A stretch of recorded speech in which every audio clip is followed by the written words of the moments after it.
think the role of armoured reconnaissance, ground-mounted crude reconnaissance, is something which will persist well into the future.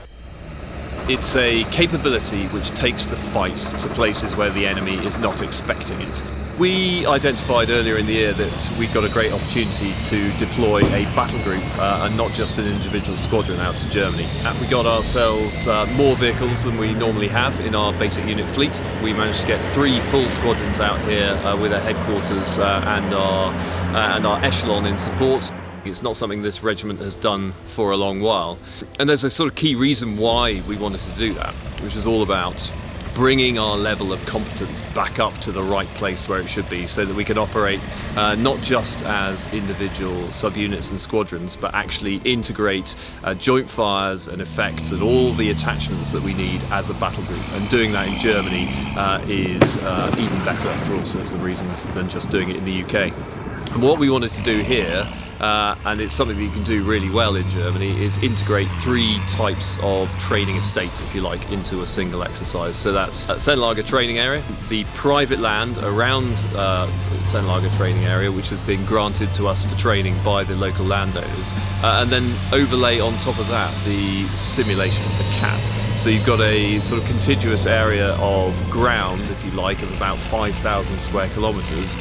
We need to have a training area which is big enough for us to enjoy and cope with some of the frictions and realities when operating over that kind of massive space. It's largely about support and logistics and about communications.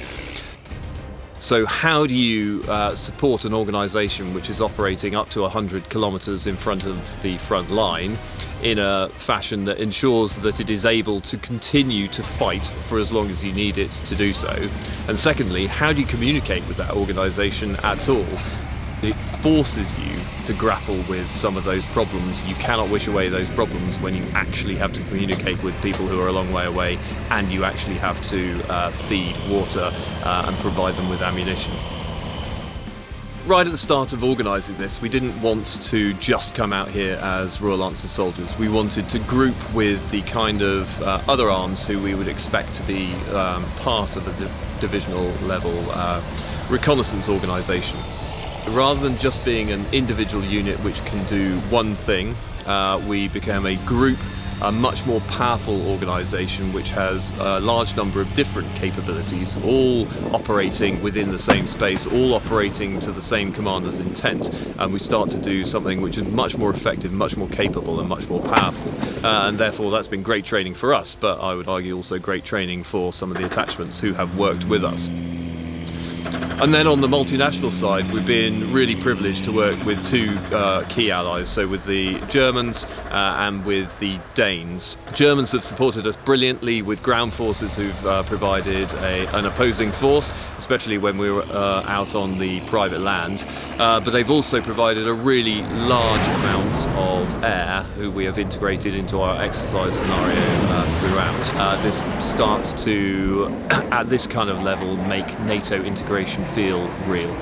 So if we are going to increase our lethality as an organisation to be able to fight effectively well ahead of the front line, we have got to be able to work closely with artillery, with aviation and with air. So an exercise like this, where we've had a really large amount of air working with us, has been great.